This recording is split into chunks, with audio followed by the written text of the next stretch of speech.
If I had $1 for every time Alan said, dude, I don't even want to do this. I don't want to tell this story. I don't want to lean into who I am, but I know I have to. I would be much wealthier than I am today for sure. Courage. I think your calling, your purpose, your mission, your goals, your dreams, if they are non-ego dreams, they're going to require so much freaking courage.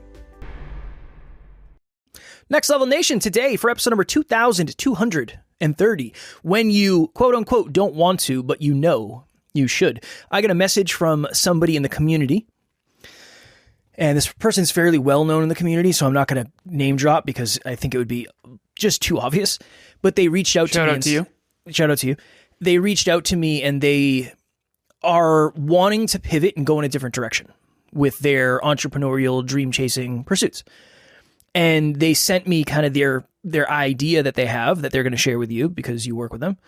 And the line that jumped off the page for me that made me want to do this episode is they said, there's a part of me that doesn't even want to do this.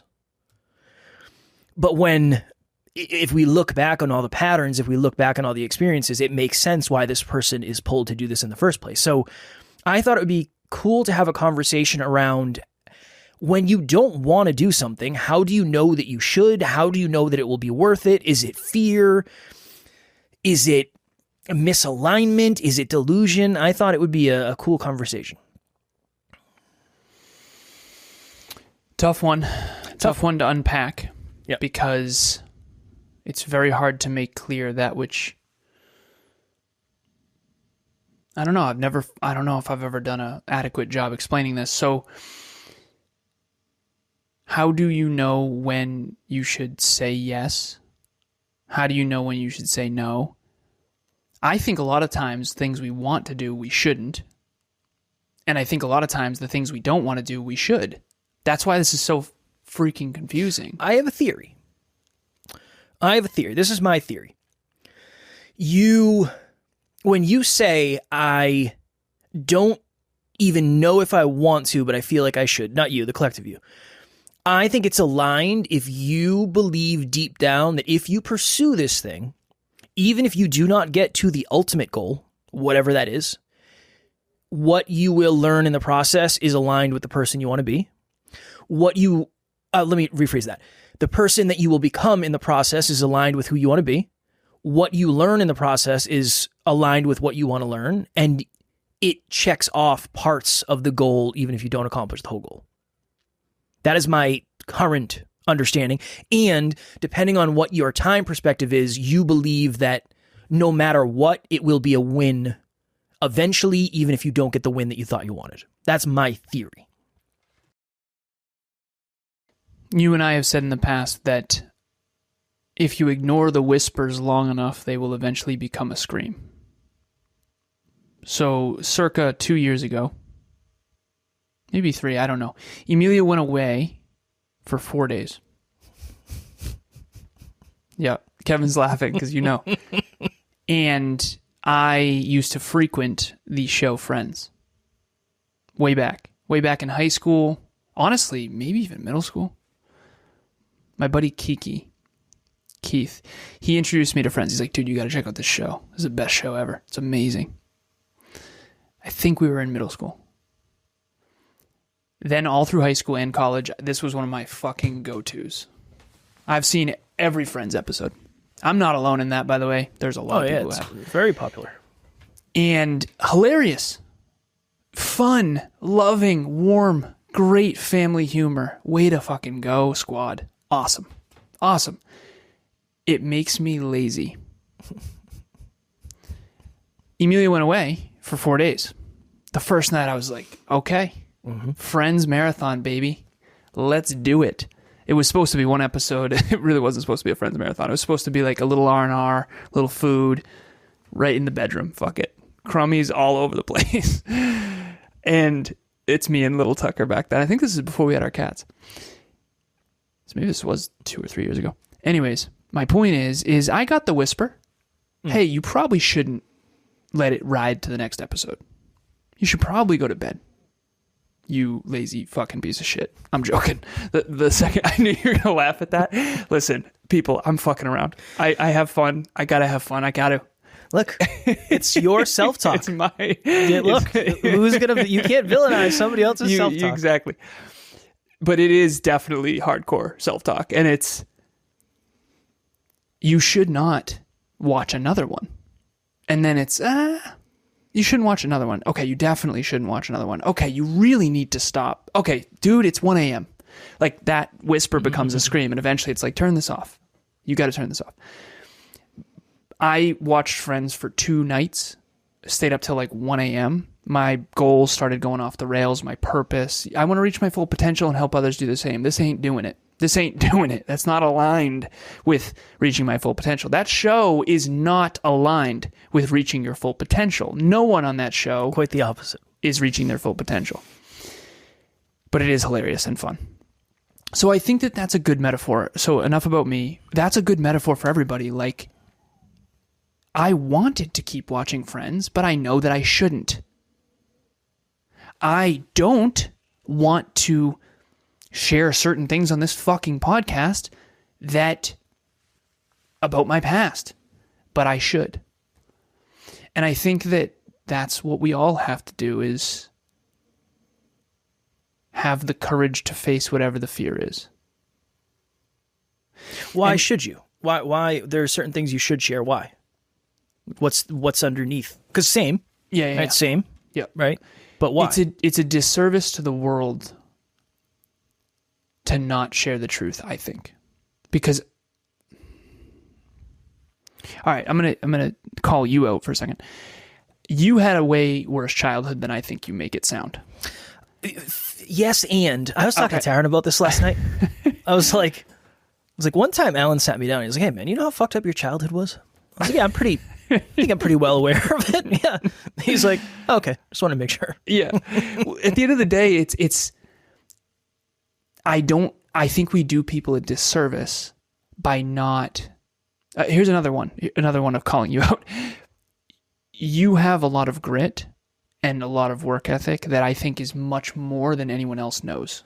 You come off like a funny, playful guy, but I've seen you almost die underneath the weights. And I needed to see that, otherwise I wouldn't be your business partner, straight up. I would be like, I can't do it with this guy. This guy's fucking soft. You don't want to go to war with someone who can't die for a cause. For sure. You need to go to war with someone who has scars and who has been through it. And I think we do people a disservice. You downplay because you don't want to come off arrogant. You don't want to come off like for sure. David Goggins. You don't want to... I think it's stupid to like say you're hard. One of my least favorite things in the world is the fact that I have to talk about it. I'd rather just be about it and not have to talk about it, but I'm a podcaster, so you kind of have to. So that's why you have to share it, because I had a team member and client way back, and I shared my past. Very behind the scenes. I'm talking like all of it pretty much. And she could not believe it because I looked like a fucking... I looked like a privileged white boy. And I always thought that. When I was younger, I thought that for sure. I mean, how you invite me over, we're playing Dreamcast. Yeah, I hit it very well. All right, it's like, yeah. I mean, the truth is a lot of people who have tough upbringings do hide it. Yeah, because you're ashamed of it. I was ashamed of it for a while. Now I don't. I feel like it's a badge of honor now. But I mean, I remember when I first got with Amelia, I remember thinking like, oh God. I remember thinking, her family is wonderful. They're just wonderful. And they're not perfect. No one is, but they're wonderful. And shout out to any of you if you're listening. And I remember thinking, okay. I don't really have a family. It's a little different. Mm-hmm. We grew up a little different. And at the end of the day, I now see that as such a good thing because of what I've made of it and statistically and all that. But my point of this is bringing it back to the listeners. We are all hiding from things we are ashamed of. I just didn't realize we inflate, we deflate, we omit. Every human being I've ever met inflates, deflates, or omits. If you're afraid to not be enough, you are inflating most likely. somewhere. You're pretending to be better than you are somewhere. If you are insecure about being too much for other people, you are deflating. I deflate all the time. I was around Emilia's grandmother, and I totally turned on the warm, loving, playful. I wasn't this to the point where she watches my Facebook story, and I was going off about something. I remember thinking, I wonder what she thinks about that clip, because with her, I was super playful and loving, and it was a wonderful little. We had tea. I don't fucking have tea, and again, I do. I love tea, but it wasn't my normal. That's not my normal day. I remember after they left, I was sitting there going, I was like putting away the dishes, and I was, I had banana bread, and I was like, Alan, shake it off, man. Shake it off. What the fuck are you doing? It's noon on a fucking Sunday. Like, get it. What are we doing here? At the end of the day, that's a very playful, loving, authentic version of me that I pull out. You're not going to be an intense, hardcore business owner with someone's grandma. Mm. So you're different in every room.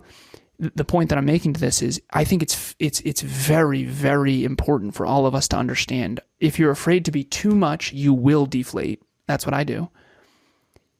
I have to fight against that. If you are afraid you're not enough, not smart enough, not good enough, not tall enough, not good looking enough, you're gonna inflate to try to be enough. And if you're ashamed of where you came from or who you are, you will omit, even from yourself. We lie to ourselves and others. You can study the science of lying. There's a whole bunch. The neuroscience of it. We distort our reality to cope with it. I didn't even talk about my dad's death till I was 26 years old. I was just omitting it. I never talked about it because it was scary to talk about. I want to get us back on track. Yeah. I want to get us back on because in my mind, somebody's out there right now and they're about to make some sort of big decision. Whether it's, hey, I want to leave my job. I want to leave this person. I want to get with this person. I want to get this job. I want to do this. I want to, whatever it is. And there's a piece of them that feels deep down. They're like, I don't even know if I brought something to you recently. And I said, hey, just so you know, I'm open to this thing because I think it'll help us with our goals and whatever. And you were like, why this? It's not like good for you to do that. Why do you want to do it? Mm-hmm. And I said, I don't, because I think it's best for us. And honestly, I don't want to do it. It was an idea that popped into my head that I thought it was worth sharing. I don't want it to happen, but if you hadn't shared things like that, that's one of the reasons we work together. Well, I think but I have gotten to the point where I trust that and I trust you and I don't, so I think that's like part of intuition. Were you scared to suggest that? No. I was scared you'd say yes. Well, that's my point. Okay, yeah, that's my point. Yeah, because that would be worse for you. For sure. Definitely. Yeah, for sure. But somebody asked me the other day, I'm going to New Jersey to help a client set up their podcast studio. And somebody asked, they said, is it calculated or are you just going? And I said, no, there's like 10 layers under why I'm doing it. Yeah. Do I want to do it? Nah, not really. No, I don't want to drive. What are you referring to? Yeah. Driving down to New Jersey. Yeah, got it. I'm going to drive 5 hours and they're paying me and they're putting me up in a hotel. Like, that's all awesome. And I'm super grateful. And I love these clients. They're amazing. They're just amazing. Super next level. But I'm the one who brought it up. And there was a piece of me that's like, I shouldn't do this. What am I doing? This is going to be, that week is going to suck. Yep. But I know I should. I know I should do it because it'll be worth it. 100%. One of them is for reaching your full potential. I was on with a relationship talks coaching client earlier. Shout out to you. I'll keep it anonymous. And he actually just broke up with his girlfriend. And it was amicable. And it was a decision. Maybe it's a break. Maybe it's forever. I don't know. But I did say it comes down to this simple question. Does this person help me reach my full potential of who I really am? Not fake version, not mask version, not pretend version. Like, does this person amplify who I really am? Or does this person unintentionally suppress who I really am? Emilia the other night, she said, Alan, I need to talk to the engineer. I know you give all these high-level summaries to everyone else because they don't like numbers. Like, cut that shit out with me. I want all the data and all the numbers. And our communication style has gotten unbelievable because she just says, I need the engineer. And it's like, oh. And then I give her all the numbers. I said, sweetheart, you got to understand, if I did that on a podcast, I'd have no listeners. No one gives a shit, right? Now, here's the truth. Business Growth University, I just did an episode that was extremely engineer. It's who I am. It's who I am. Warrior and engineer. I'm fluffy, feel good third, not first. But a lot of people, back to you, back to the listener, what you want to do is fun and enjoyable and pleasurable and okay, I'm buying a new computer. I wanted the $2,500 desktop, the gaming PC world, like amazing. That is not what's optimal. It's not what's optimal. I could afford it. I could easily fucking afford it. I shouldn't. So I got a refurbished fucking, the one I wanted was not there because it was, you know how they say only 12 hours? It actually was. They were. It was actually only 12 hours. I should have got it, man. This one's better, but it's more. It's more. It's almost $800. Shout out to Newegg for being real. Shout out to newegg.com. The truth is, thank you for being honest. I actually was pumped. I was upset that it was gone, but I was pumped that they weren't lying, you know? Right. Yeah. Could not find it. It's too bad. No, the point is what I really want is not what's optimal. What you want is like a child. We all have a child inside of us. Little Alan built his first computer when he was 12. I used to get PC Gamer magazine. I wanted to get a, no, that ain't how you play as a business owner trying to reach your full potential. That would be bad for the business. And quite frankly, and I'm going to call everyone out right now, including myself, you have to stop being so fucking immature. Like immaturity is you enjoy every whim. Real talk. I ate Fruity Pebbles this morning. I love Fruity Pebbles. I carved up right before the gym. I had the best freaking workout. Oh my goodness. Pre-workout, Fruity Pebbles with protein milk. Unbelievable. If I had Fruity Pebbles for every meal, I would be a child. I'd be a man-child. The truth is, we all have a little Alan and a little Kevin inside of us that we have to reparent.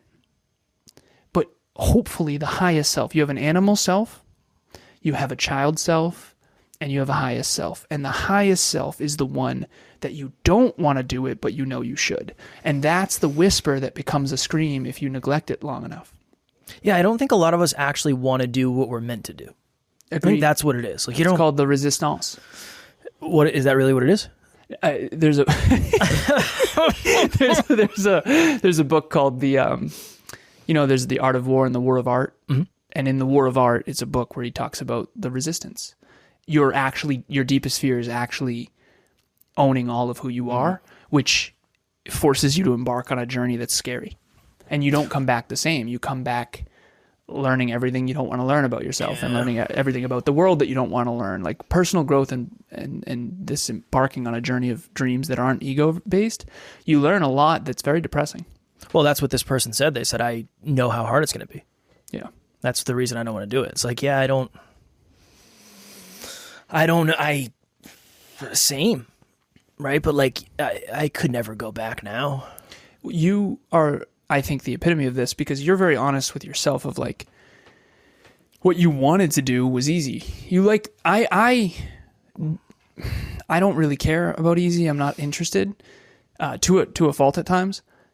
For you like easy. It's obvious. When we travel, you love easy. Easy's great for you. I like to, people are mind blown. Like I don't think about maximizing my potential. I think about getting what needs to get done. And then I try to do the same thing the next day.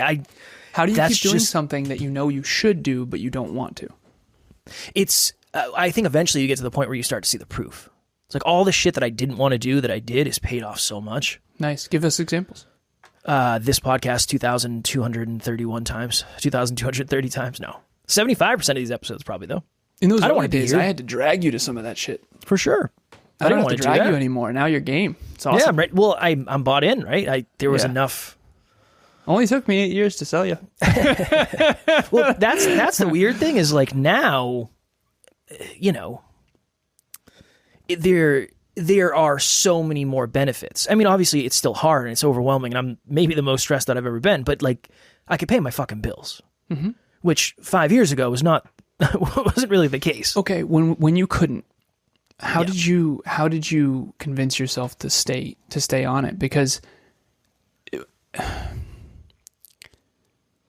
I realize I told you the story about the comedian Ron White. He said his dad used to say that boy's got a lot of quit in him.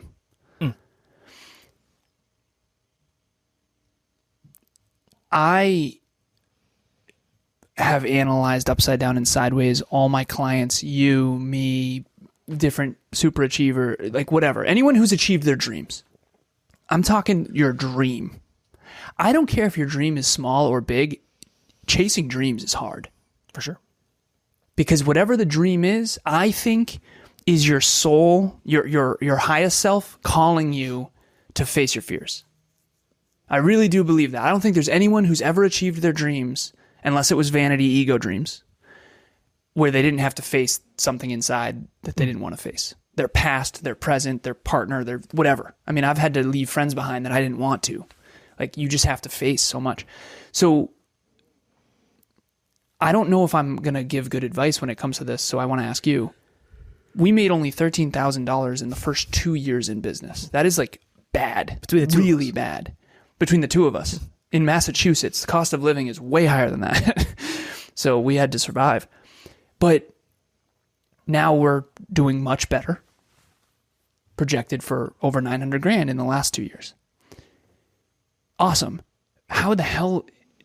Of course it's going to feel easy in comparison now. It doesn't feel easy in comparison. It feels different. It's not easier. How'd you get through the early years when you didn't know we would eventually be here? Did you know we'd cross $1 million? Because I did. No, I just believed it would be worth it. If you didn't know we were going to make $1 million. Because it wasn't about $1 million. It was, if I could just get to the place where I could like pay my bills consistently, that would be way better than... I'd rather just have enough to pay the bills and do this than do something else and have way more, for sure. That. So it was more like, I literally, I said this on an interview last night. In the beginning, it was, I have to find a way to make enough money to get to the end of the day. Just make enough money to get to the end of the day.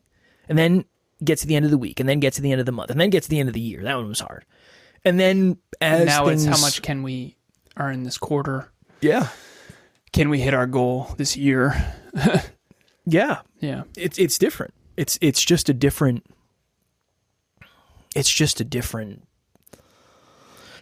part. But I always someone who didn't have a business partner that was certain though.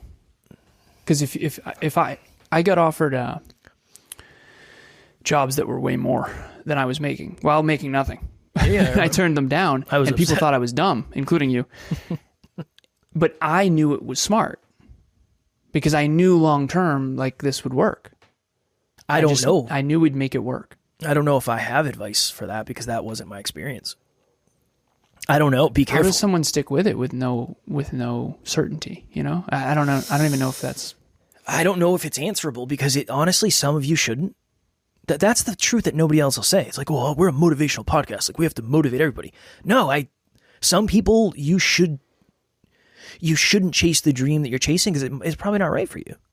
And then some of you just need to get your shit together. Or if you need to find a coach or find a mentor or whatever. Or I said this today, I recorded an episode for Podcast Growth University. And I said, when you start treating...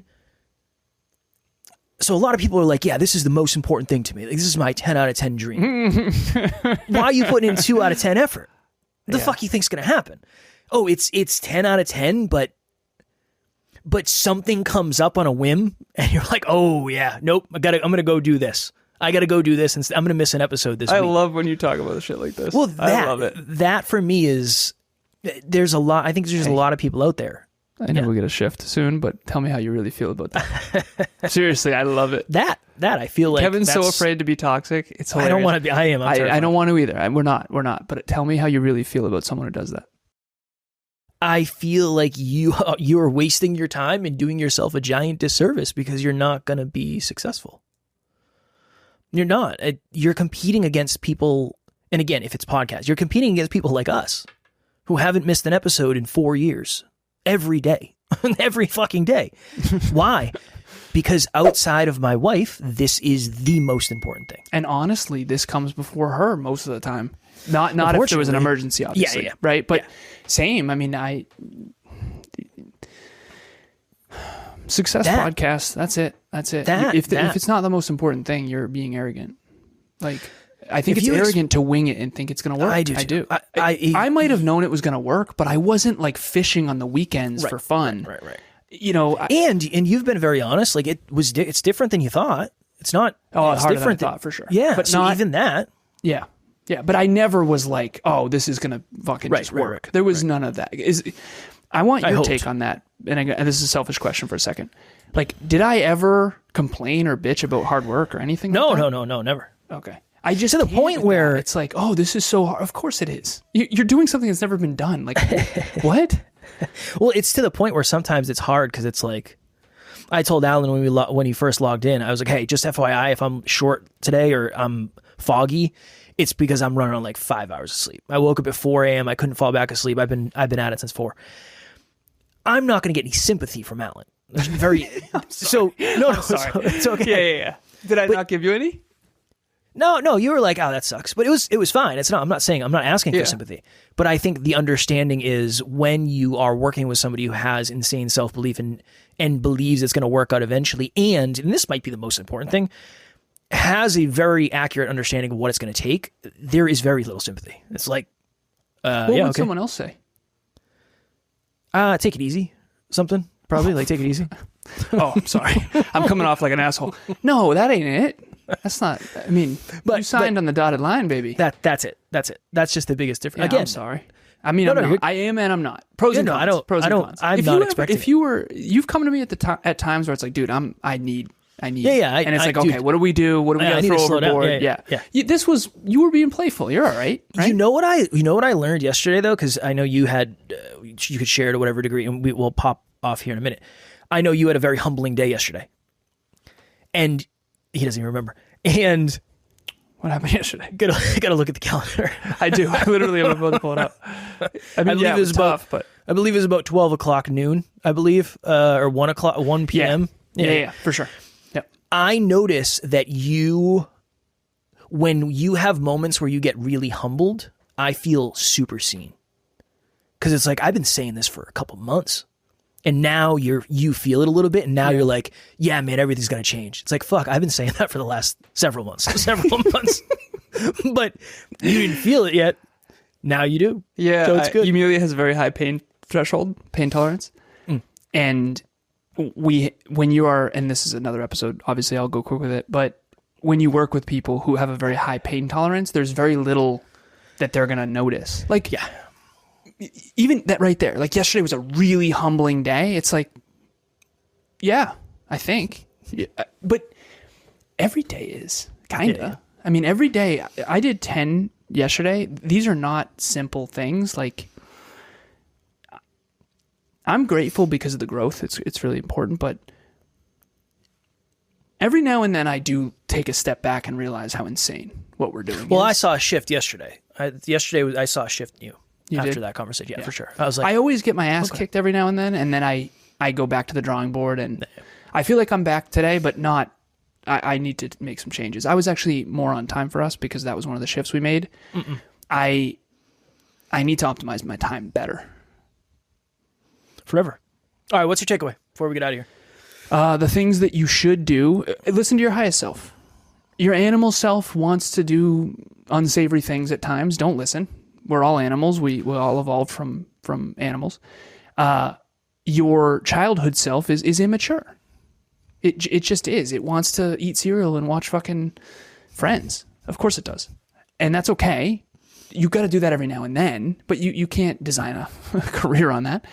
And your highest self wants you to reach your potential, whatever that unique potential is. It wants you to climb. It wants you to try. It wants you to expand. And there isn't really growth without pain and challenge. It doesn't have to be pure suffering, but you're not going to climb meaningful mountains without pain. My takeaway would be, if you can ask yourself why do you feel like you should do it? Why do you feel like, yeah, you should do it even though you quote unquote don't want to? This doesn't exist in the real world, but if you could sit down and say, well, if I was guaranteed to make it, I would definitely do this, then I would give it a shot.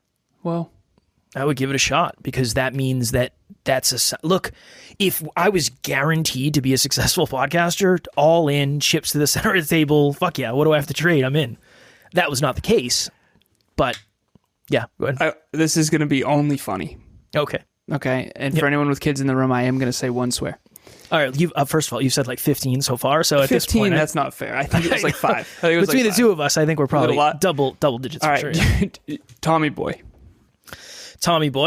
Yeah. You said if you could go into your future and be guaranteed in Tommy Boy to say, I could take a dump in a box, slap a guarantee on it. It's a guaranteed piece of shit. That's all I could think of when you were talking. I'm sorry.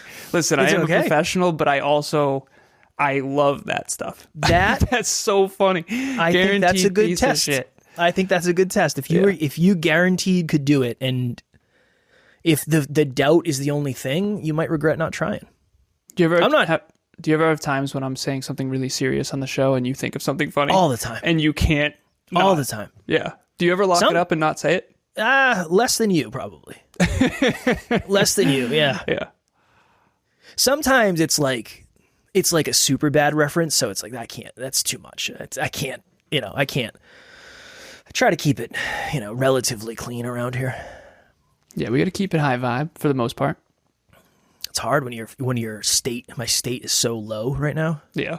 So hard. Like I just want to watch Superbad. I do. I just want to eat pizza. You want to watch Friends? Friends was never it for me. I don't understand it. I don't get it. I don't get the allure. Kev, you've never had a ton of friends. So That's Friends fair. is someone with a friend-centered paradigm. Yeah, it's fucking nightmare. Friends is built. I want to analyze the goddamn show right now. I'm sure you have. Quick. All right. Friends, I have. Friends is built on a friend-centered paradigm. Anyone who feels like their friends are their second family, they love that show. That's what the show is built on. It's built on the idea of your chosen family, because when you basically graduate college and you're kind of in your 20s, you feel like a loser, you feel like you don't have everything figured out, your second family becomes your friends. And I definitely had that in my 20s. I didn't feel like a loser, but that was sort of my chosen family, for sure. I felt like a loser without college. So just imagine that. And without friends. And without friends. No, I had like three you friends. had friends. I'm kidding. But you always kept your circle small. Friends is for people that I was have ahead of the curve. Friends as their main focus. I was ahead of the curve. I remember I told Alan, I said, hey, brother. You were ahead of the curve, man. You were absolutely right. Brother, I know. I know you think these folks are all going to come along. I thought everybody was going to achieve their goals and dreams, baby. For anyone else out there who feels like, damn, I thought we were all going to achieve our dreams together. I feel you. I thought we were all going to achieve our dreams together, Well, if you're out there and you want to achieve your dreams with us and with the other amazing members of the NLU family, we have book club every single Saturday, 12:30 Eastern Time. We have a Facebook group. We have the Dreamliner. We have the website. We have a bunch of stuff. So they're reading Rationality by, who is it? Steven Pinker? Steven Pinker in book club. You do not have to have read the book. You don't have to participate. It is kind of just a big conversation about the book. So yeah, join. If you're a podcaster, go check out Podcast Growth University with the one and only Kevin Palmieri right there. Nice. 175 episodes in a row without missing. And honestly, to me, that's light work. That's light work. Light work. Great work. Strong work. That was a dig at me, probably. I have missed an episode of BGU, but I'm catching up. How dare you? Now I'm gonna get ahead of you. I'm gonna be like, next week it's gonna be 180. Well, you're ahead episodes. with Conscious Couples is ahead, I think. We have not missed a week of Conscious Couples. Right. That's so fact. you're ahead there. So, Business Growth University. This is a podcast by a business owner for business owners. Okay, and although I have missed a week, bi-weekly. New episode every other weekend. Every 7 to 9 days. No, real talk. I am going to catch up. But it's for business owners by a business owner. You are not going to like this if you are not trying to start a business. And if you are trying to start a business, it's very candid. So some people want to level up themselves. Some people want to level up their podcast. Some people want to level up their business. We got one for each of you, or all three. I have some clients who listen to all three as well as Conscious Couples. So pretty cool. Right on. All right. As always, we love you. We appreciate you. Grateful for each and every one of you. And if you are as committed, we talked about commitment. If you are as committed as you say you are to getting to the next level, make sure you tune in tomorrow because we will be here every single day to help you get there. Keep reaching for your full potential. Next Level Nation.